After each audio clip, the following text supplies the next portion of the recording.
Hello, I'm going to take a seminar about two parasites, namely Ascaris lubricoides and Enterobius vermicularis. In this, we discuss all about their salient features. First of all, we are discussing about Ascaris lubricoides. Ascaris lubricoides, popularly known as human roundworm, is an endoparasite, belongs to the kingdom Animalia, superphylum Aschelminthus, phylum Nematoda, and belongs to the class Phasmidia. Now let us look at the salient features of phylum Nematoda. They have bilaterally symmetrical and unsegmented body with cuticular covering. Presence of pseudocoelomic body cavity is filled with pseudocoelomic fluid. Body muscles are longitudinal. Circular muscles are altogether absent. Straight and complete alimentary canal. Absence of locomotory, respiratory, circulatory system. Excretory system consists of one or two excretory tubules called renate cells. They have simple nervous system without brain. Male and female exhibit sexual dimorphism in morphological features. Now we look at the characters of class Phasmidia. Mostly are terrestrial. Presence of both amphibians and phasmids. Epidermal cells are uninucleate or multinucleate. Excretory canals and excretory glands are present. Single testes and paired ovaries are present. Now let us discuss more about Ascaris lubricoides. Popularly known as human roundworm, is an endoparasite in the small intestine of man and apes. In children, it causes the disease Ascariasis or worm trouble. The body of Ascaris is soft, cylindrical, and pointed at both ends. Usually, the body is reddish or pinkish in color due to the presence of hemoglobin. The body surface has numerous ring-like markings which give the parasite a segmented appearance.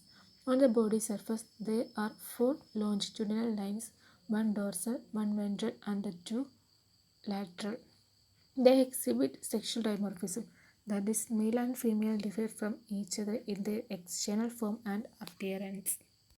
Caris exhibit distinct sexual dimorphism. Some of such differences are the following given in the slide. The female is larger than male. Posterior end is straight in female, but it is curved and hook-like in male. A separate gonopore is present in female. A separate gonopore is absent in male. Anus is present in female, but it is replaced by a cloacal opening in male. Penile setae are absent in female, but a pair of penile setae is present in male. These are the common differences between male and female Ascaris. Now let us discuss about their life cycle. Life cycle of Ascaris is completed only in man, there being no intermediate host. Now let us look how they complete their life cycle. The first stage is mating of mature worms in human intestine forms a zygote with protective shell or capsule. The zygote in the encapsulated eggs are stored in the uretry for some time. Then they are discharged to the soil through human fecus under unfavorable condition of temperature, moisture, and oxygen. Early embryonic development sets in. That is, the zygote undergoes cleavage, blastulation, and gastrulation. This results in the hollow ball of cell called celloblastula. Soon, mass migration and rearrangement of cells take place in the blastula forming gastrula. Post-gastrular development follows, resulting in a juvenile worm known as rhabdiform larva. The encapsulated egg that encloses the infective rhabdiform larva can remain in the soil for several years until it gets transmitted to man. On reaching the human intestine, the eggshell gets dissolved and the rhabdiform larva is set free. Pathogenicity. Ascaris massive infection may cause the disease Ascariasis. It causes abdominal discomfort, colic and intestinal pain, diarrhea, vomiting and anorexia.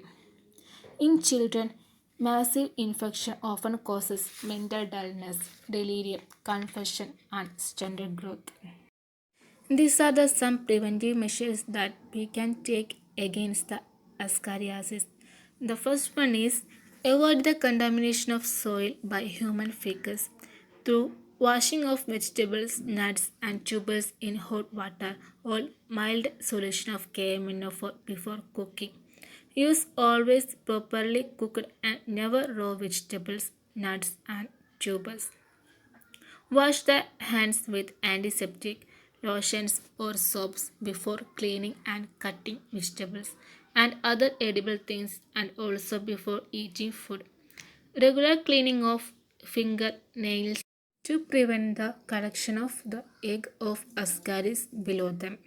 There are many treatments are used for ascariasis such as anthelmintic medications such as albendazole and mebendazole are the drugs for choice for treatment.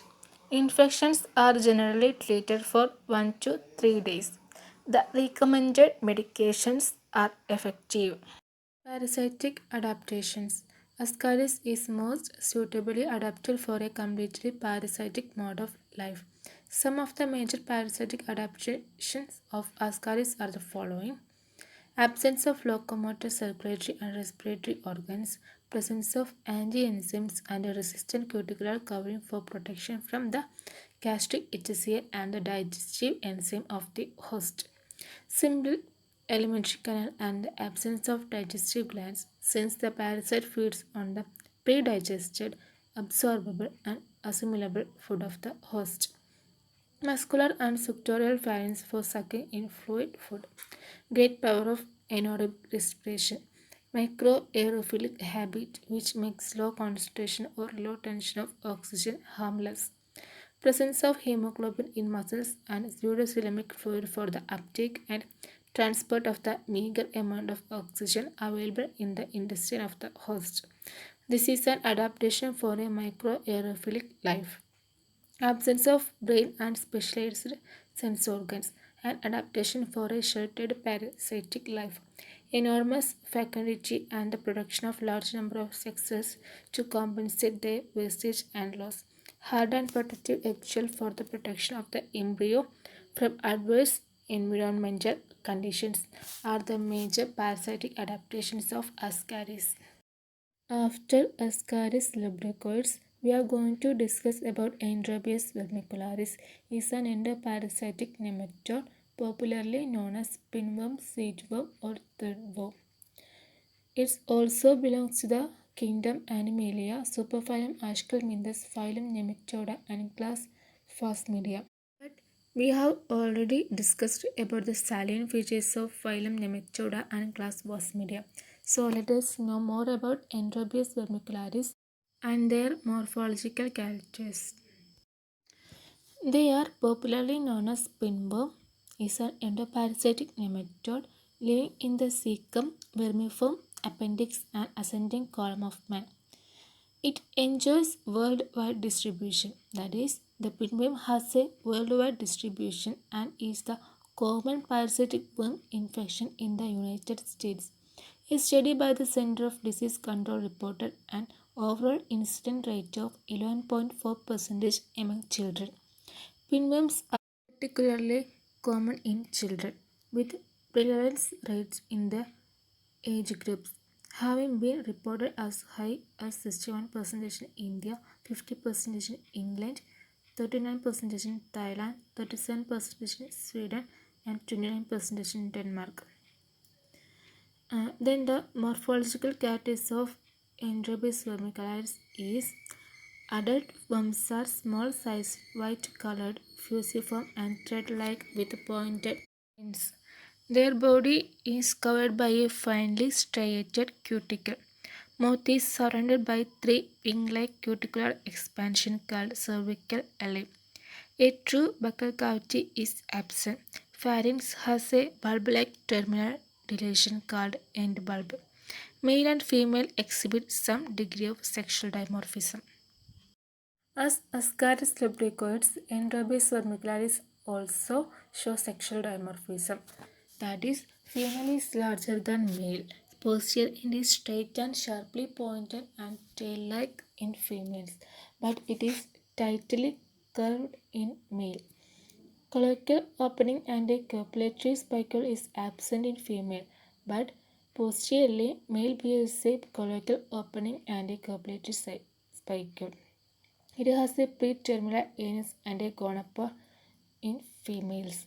Anus and separate gonopore are absent in male.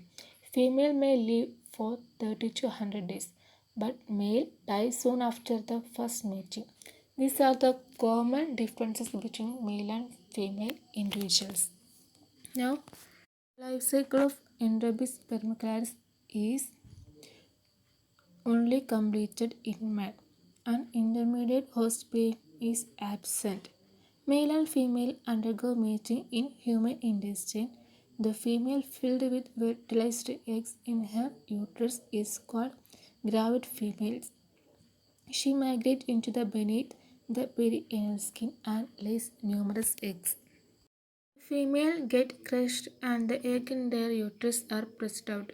In some cases, egg hatches out in the perianal skin itself and the immature worms migrate back to the large intestine. This is called retroinfection. The eggs that are swallowed by the host hatch out in the duodenum and the young ones formed move downwards. They attain maturity and undergo mating either in the terminal part of the small intestine or in the initial part of the large intestine. Occasionally, the gravid females may migrate to vagina, urethra, urinary bladder, and fallopian tube in female hosts. Pathogenicity. Pinworm infection causes enterobiasis. It causes perianal irritation and itching, but sometimes it may be attended by gastrointestinal discomfort, restlessness, insomnia, anorexia, eczematous, skin around the anus, salpingitis, etc. In children, nocturnal enuresis and daytime tiredness may also be observed. Treatment for enterobiasis are anthelmintics such as mebendazole and albendazole are active against this disease. Chin irritation and exocoration should be treated symptomatically. Are the major treatment used for the enterobiasis.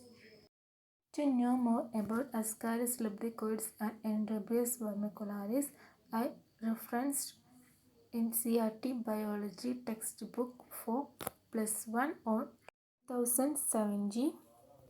Then Manjusha Publications Complementary Course Zoology Textbook of Animal Diversity and Wildlife Conservation by Professor K.K. Bhaskaran. Then I googled in the site www.antimicrobe.org and www.krger.com. Thank you all. Thank you for listening me. Have a nice day. Thank you once again.